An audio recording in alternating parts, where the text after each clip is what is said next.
Well, thank you so much. Great to talk to you. This has been Jack Shalom with host Prairie Miller. Thank you, Wallace Shawn and Jack Shalom. And we'll go out now on Arts Express with the Book Corner and a tribute to the late iconic revolutionary Che Guevara, who would have been 90 years old this week on June 14th.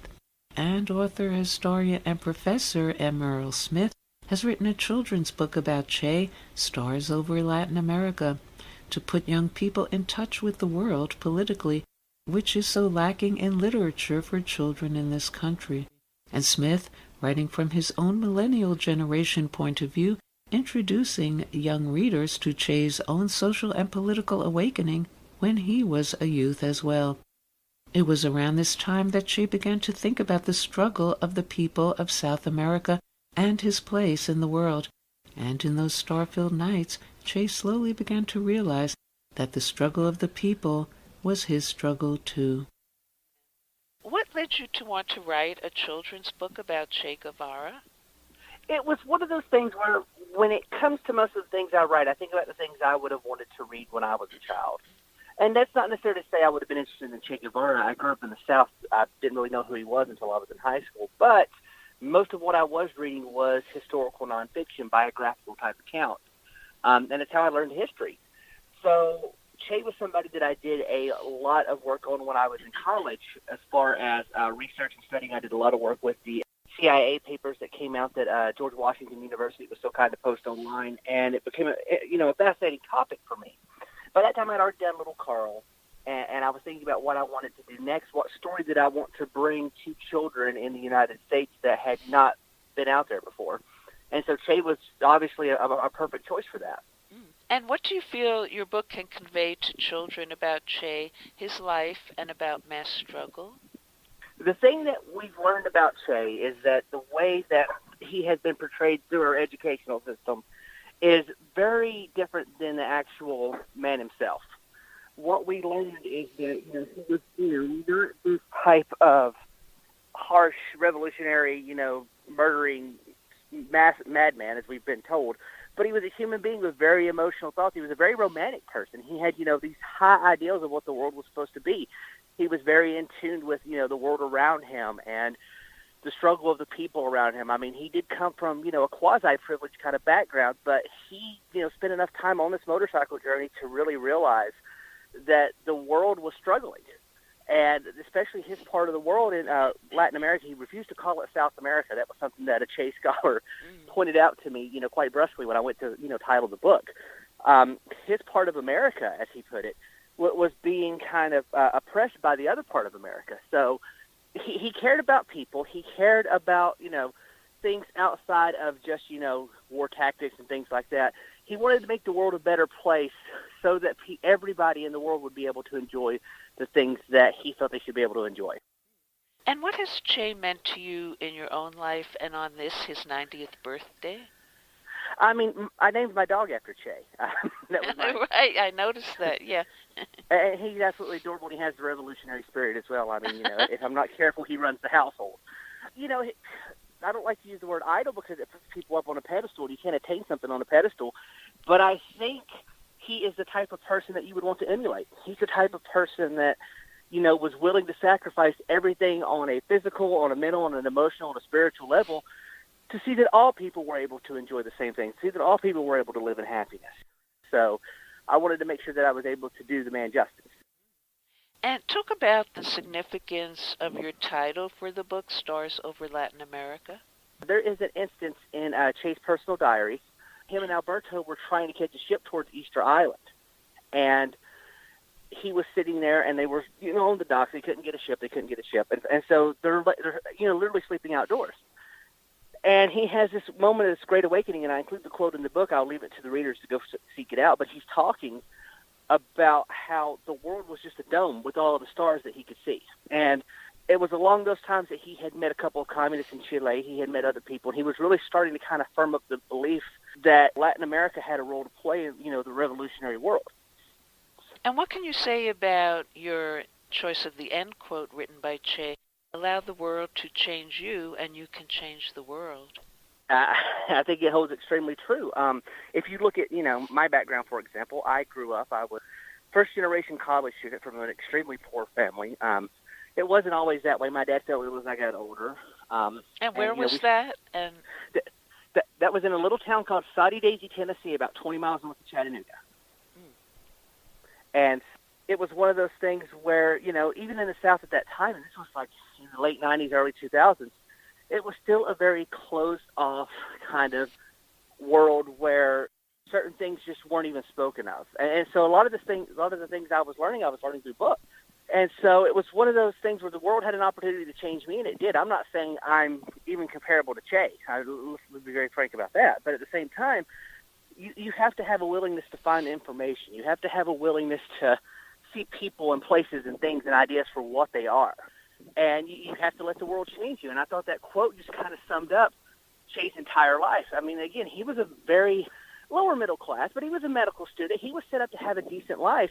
There was nothing that was a part of Che's makeup that said that he had to go off and become a revolutionary. There was nothing like that at all. But that's exactly what he ended up doing. He made great sacrifices in order to live up to these ideals that the world had put into him. It's a graphic novel in a lot of ways, at least in the sense that, the language is a little bit deeper. We touch on some bigger ideas. I mean, in Little Carl, for example, we didn't address communism at all. The word communism comes up 3 or 4 times, I think, in this text. And how do you hope the world will change children reading your book? I think the world's already starting to change. We are in a fascinating time, I think, in history. Sadly, I think we've seen some extremism shift back towards the right side of the spectrum, unfortunately, obviously, with, current events and everything else. But that being said, I think people, millennials, and then my age after, the group that comes after that, Generation Z, I think we're seeking out these ways to make the world a more complete place. There was a study recently done by Suffolk University where they were talking to young people, and the 2 most important issues as far as the midterm elections this year were the economy and social justice issues. And I think what most young people are starting to realize is that those 2 issues tie into one another. The economy controls, how people live in the world, and people that live in the world actually are able to control the economy as well. There's a duality there going on that I think most young people are realizing. So I think we're slowly starting to change the world on our own.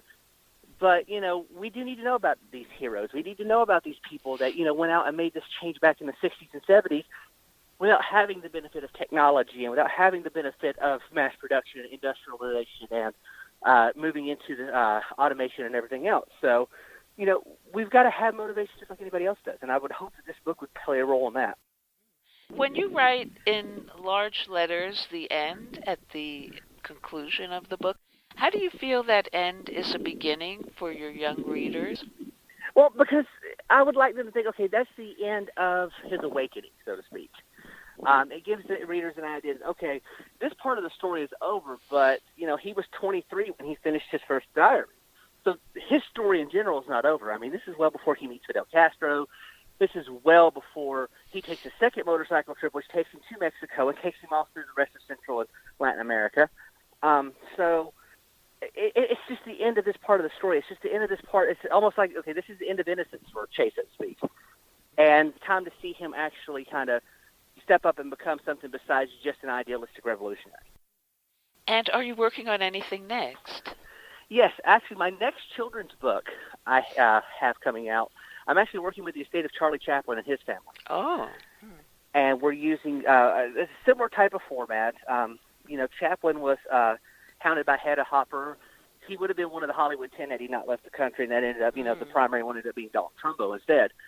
But we're working on a book around some of his anti-capitalist ideas. And his anti-fascist ideas as well that were pertained in, The Great Dictator and some of his other works. It's a work in progress. With the work that we're doing with his estate and his family, they've been absolutely delightful, by the way. I cannot say enough about how wonderful they've been and how helpful. So that's in the works. And then, of course, I've always got other Che projects on the back burner. It's just finding time to do whatever I'm going to do next. And Stars Over Latin America is out from Michigan Press in English, Spanish, and Portuguese. And Smith will be touring with his book on June 15th in New York at the Word Up Community Bookstore as part of their after-school series, at 7 p.m. that evening at Blue Stockings Bookstore, and on July 14th at the Boston Center for Marxist Education. And more information is at mearlsmith.com. And that's all we have time for today on Arts Express, Expression in the Arts. And if you'd like to express yourself too, you can write to theradiogoddess@gmail.com. Thank you to our engineer, Reggie Johnson. And in a continuing tribute to Che Guevara's 90th birthday on the show, we'll end with Hasta Siempre Comandante, written and performed by the late Cuban singer and composer Carlos Puebla, and ending with these words of Che: "It's not my fault, my heart is to the left and my blood is red."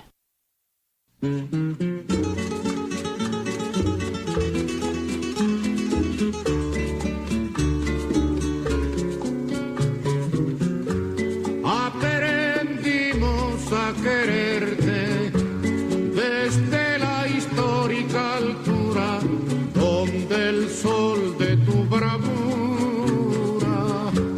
le puso cerco a la muerte. Aquí se queda la clara, la entrañable transparencia de tu querida presencia, comandante Che Guevara.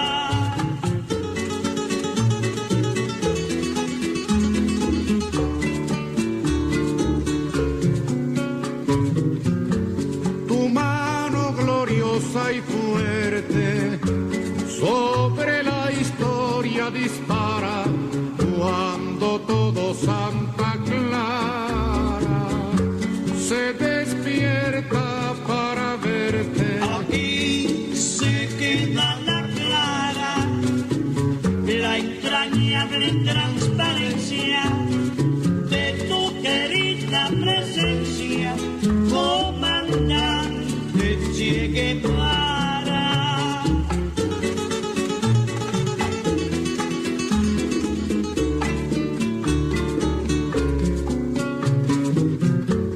Vienes quemando la brisa con soles de primavera para plantar la bandera con la luz de tu sonrisa. Aquí se queda la clara, la entrañable transparencia de tu querida presencia, comandante Che Guevara.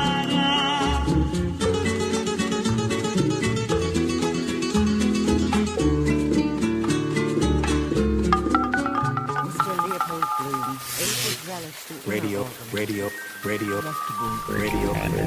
Doomsday.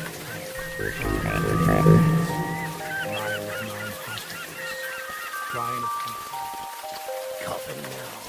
Got here before us. Dead as poor thickening. This is Carrot O'Brien.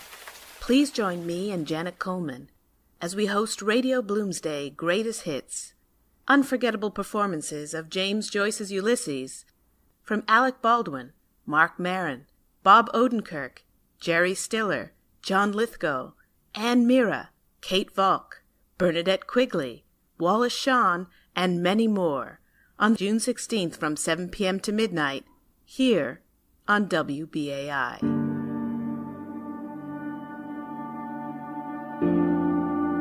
Nothing will cause a greater change to the climate than a nuclear war, even a very limited one. For example, a short time after, very few crops will grow in North America, Europe, or Asia. But how likely is one? What's the status of the international movement to ban nuclear weapons?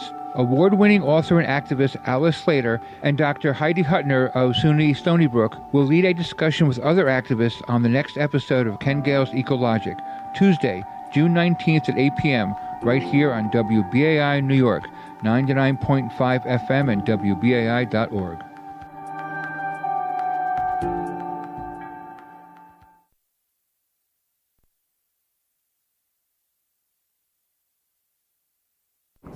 Is this where you wait for the bus to Luxembourg? Yes, I'm taking the bus to Luxembourg. Well, I'm not going to stay in Luxembourg. Me either. I'm taking the train to Paris. Well, me too. Are you going to stay in Paris? No, I'm flying on to New York. Well, I'm flying on to New York. Brooklyn, really? I'm going to Brooklyn. What for? To see John McDonough's Off the Meter at the Brooklyn Commons. Tales of a New York City cab driver. Saturday night, June 23rd. Me too. Oh, really? The great Malachi McCord is a special guest star. I know. I can't wait. Show starts at 7. Tickets are available at WBAI.org. I got my tickets. Me too. Off the Meter is a benefit performance for WBAI. I know. I don't want to miss it. You won't, but first... But first what? Don't miss the bus. If you miss the bus to John McDonough's Off the Meter, take a taxi.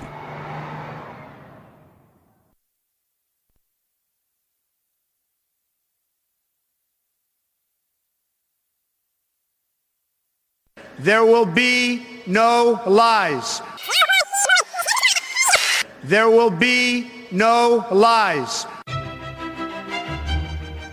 I'm Paul DiRienzo, the host of Trump Watch, Thursdays at 6:30 p.m. on WBAI in New York City. Is Donald J. Trump the liar-in-chief or a fascist? Has America's 250-year romance with democracy come to an end? Is civil war or world conflict looming? I will address these questions and more on Trump Watch every Thursday, 6:30 p.m. on WBAI. Be there while you still can. No lies. We will honor the American people with the truth and nothing else.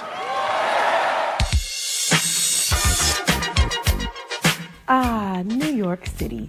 Countless movies and TV shows have been shot here. And in all those movies, everyone's young and attractive. No one has a real job, but they all live in fabulous, giant apartments on Park Avenue. That is not New York, okay? New York is loud, it's expensive, it's dirty. New York is a crowded subway that never shows up on time. That's New York. And with 13 million people here every day, everyone's got a different story. So tune in here every Thursday from 7 to